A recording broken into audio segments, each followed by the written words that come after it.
Alright, so Jungle Cruise is coming out. A movie based on a Disney park attraction featuring boats. Obviously, the go-to comparison is Pirates of the Caribbean. But I love the Pirates of the Caribbean franchise. I think I'm one of the last fans left on Earth. But I'm holding out hope that someday we will get another Pirates of the Caribbean movie. So I'm saving those for that day. Now, the only other idea that I thought of was Haunted Mansion, another movie based on a ride. But it doesn't quite fit this movie. So we'll save that for the next Disney movie based on a ride, or humorous ghost story, or maybe I'll just never watch that again. No, what I'm doing today is I'm going to talk about my Pirates prequel pitch. There's a lot of backstory to the Pirates of the Caribbean movies.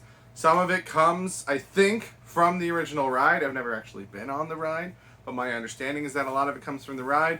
Some of it comes from books and comic books and other things like that. But if you just watch the movies, there's clearly a backstory there. There's history between the characters there. And it always felt kind of weird that, like, when Jack and Lord Beckett are talking, you feel like they've known each other, but it's not in any of the movies. So, I've got typed up, because I've talked about this before, some of the events that happen in the backstory of the Pirates of the Caribbean that I would like to see on film. Not in comic books, not in junior novels, in a movie. So I'm going to go through those events, and then I'm going to pitch my prequel trilogy for the Pirates of the Caribbean franchise. So, if you are 100% off board with Jack Sparrow and Johnny Depp, I don't know that you'll love this, but maybe give it some time, give it a chance. If you like some of the movies and dislike some of the others, maybe listen to what I have to say. And if you're like me, one of the last true fans, let me know what you think, and let me know what your ideas are. So, here we go. Some notable events include Jack was born on a pirate ship, the son of Captain Edward Teague, played by Keith Richards, who we see. But Jack's admiration of his father and of his position as captain is why, even into adulthood and even without a ship, Jack insists on being referred to as captain. So it's, a funny gag through the movies. He always corrects people and says Captain Jack Sparrow, not just Jack Sparrow. There's a reason for that. And it might not be a great reason, but he's growing up a pirate. He doesn't know who his mom is. He's almost sold into slavery a lot of the time. He doesn't really like his father that much, but he understands that his father's there for him when he needs him. And his father is powerful because he's a captain. And so he really connects to that idea, and that sticks with him. As a young adult, Sparrow sailed as captain of a ship called the Barnacle. It was on this ship that he encountered Captain Salazar and trapped him in the Devil's Triangle. This is when he is first referred to as Jack Sparrow. This is seen in Dead Men Tell No Tales. I don't really need to see all of that again, but that's just kind of where it takes place in the timeline. Sometime later, Sparrow gives up his life of piracy to be employed by the East India Trading Company, specifically under Lord Cutler Beckett. So the reason they seem to have a history in Dead Man's Chest is because Sparrow used to work for Beckett. He used to work for the East India Trading Company. That scene where he flips over the spice container and he sees the logo, like, he understands that world and that business because he used to work for them. He wasn't always a pirate. After 5 years with the East India Trading Company, Jack was given command of a red ship with white sails named the Wicked Winch. For one particular mission, Sparrow was instructed to transport slaves, which he refused to do. Beckett, furious, branded Sparrow a pirate and had the winch destroyed with Jack watching. Unable to watch his beloved vessel die, Jack dove in after it and sank to the bottom of the sea with his craft. This history between these two characters is hinted at but never seen in the movies. So again, this story is there, and most people think of Jack Sparrow as a one-note character, and seeing this struggle within him of, I want to work for this company because it's safer than a life as a pirate, but I don't agree with the things that they're asking me to do, so I'm not going to do it. And that's the thing that gets him branded as a pirate. Not his earlier life as a pirate, not his return to piracy, just going against his orders. That's what gets him branded. I think that brings a lot of depth to the character. Depth. Like depth. Johnny Depp. Sorry, stupid joke. It brings a lot of depth to the character that I think is there, but most people don't see because they just see the stumbling and he's talking about rum, and a lot of people are annoyed with him. But if you actually watch it, I think it's the sign of a troubled man who has a troubled past. Facing death, Jack makes a deal with Davy Jones that Jones will raise the wench from the depths, spare Jack's life, and let him remain captain for 13 years, after which Jack must serve aboard the Flying Dutchman for 100 years.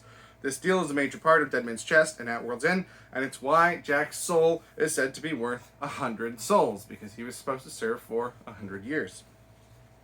So again, when Jack and Davy Jones meet, there's clearly a history there, right? They talk about this deal, and it's weird because we've never seen it, but it happened. I want to see it. Show it to me. The wicked wench is raised, but now with charred black wood and black sails, and is renamed the Black Pearl by Sparrow.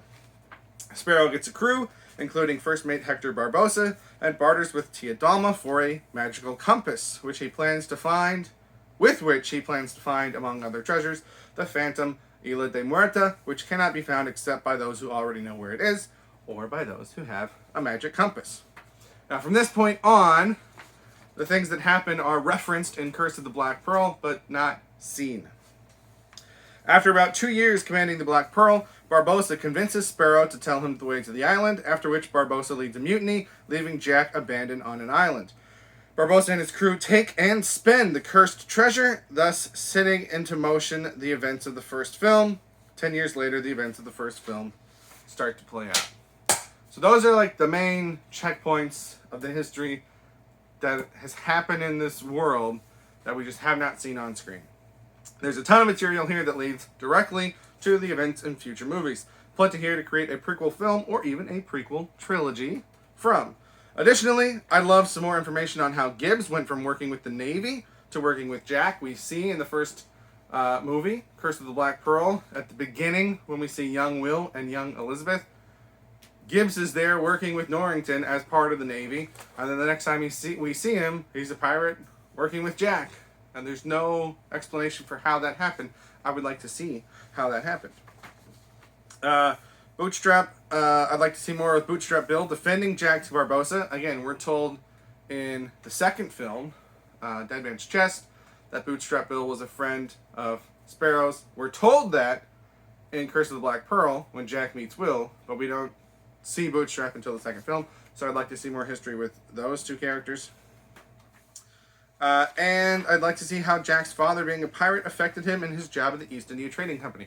So Jack gave up piracy because there were some things that were just a little bit too dangerous, and it was safer to work for the company, but his father was still a pirate lord, and then later on the keeper of the code, so I'm curious how that played into his struggle between the life of piracy, the life of freedom, and the life of security.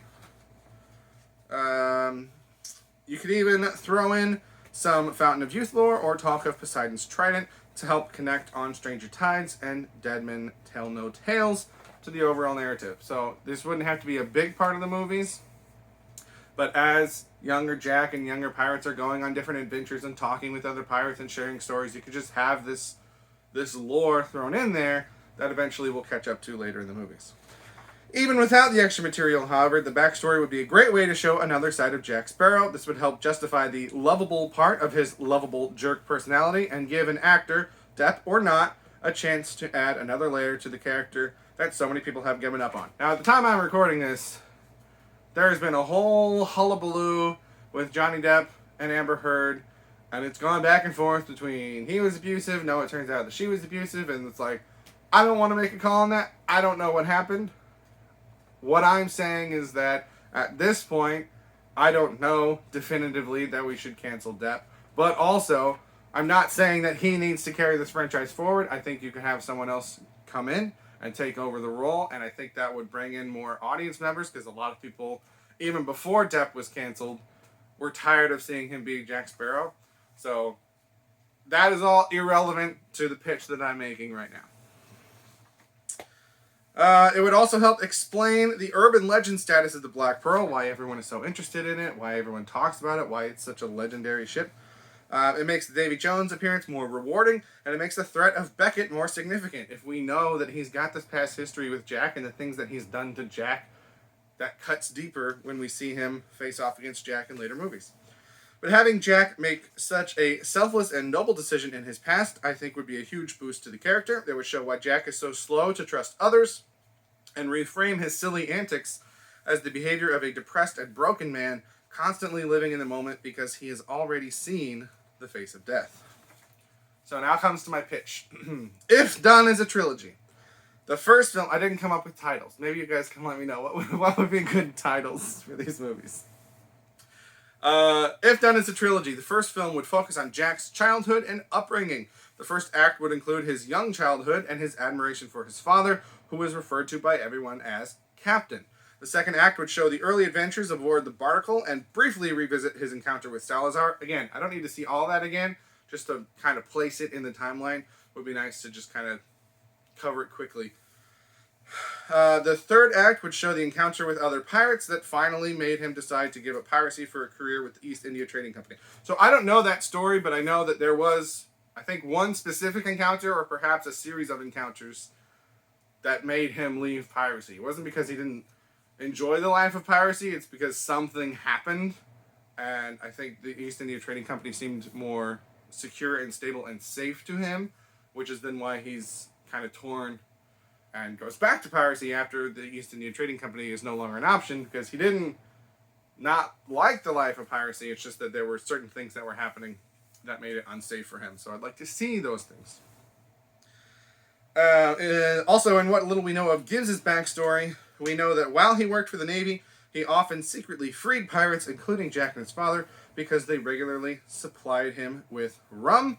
The first film could include the first meeting of Jack and Gibbs. So we throw in some Gibbs in there, to still as part of the Navy, and some other characters that will come back, but I'll talk about more later. A post-credit scene could show Jack meeting Beckett for the first time. So he's given up the life of piracy, he joins the East India Trading Company at the end of the movie, and then after the credits, he actually meets Lord Cutler Beckett, and we see their first interaction. Beckett probably pretty demeaning to him, based on what we've seen with him before.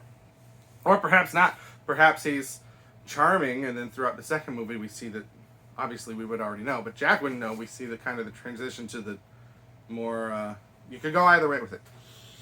The second film would focus on Jack's time with East India Trading Company, and the first act would show his career in a positive light, not having to constantly be on the run from the law. During the second act, we can see Jack being ordered to do more and more things he doesn't agree with, and show his inner struggle between the call of the freedom of piracy and the memories of bad experiences and the safety of his employment. So, he likes the security of the job, but when he was a pirate, nobody else told him what to do. And now, even though he's safe, he's being told things that he has to do that he doesn't agree with. So there's this inner turmoil there. In the third act, we can see the straw that broke the camel's back, the mission to transport the slaves that Jack refused to do, despite the consequences. I don't know the specifics of that event, but I feel like that could be a pretty cool action scene. Getting a bunch of slaves to safety or freedom, and attacking the guards, and having to fend off his own crew members because he's breaking the rules.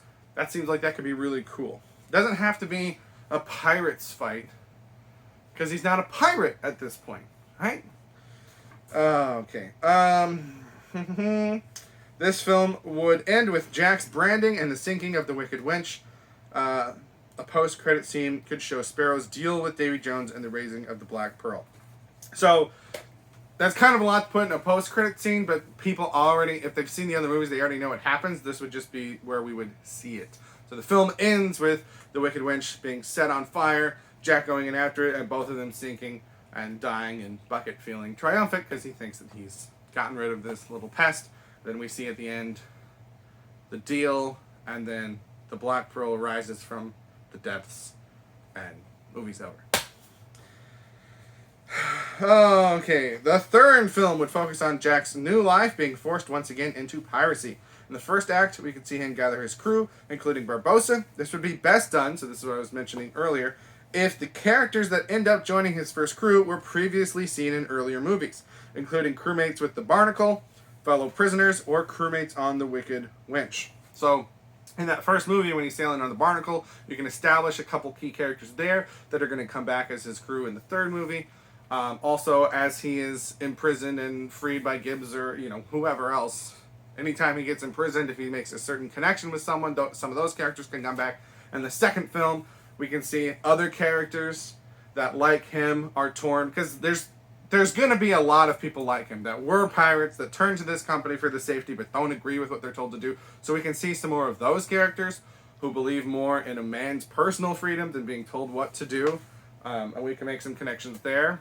And then even characters that he imprisons or he has a part in taking into custody that can add to his turmoil of like, I don't disagree with what this guy's done, but my job is making me bring him in, blah, blah, blah. And then as he's getting his crew, we can see him break some of those people out or just run into them in another part and go from there. So we can build this crew technically in the first half of this movie, but really we're building it throughout the whole trilogy, and they're just coming together in the third movie.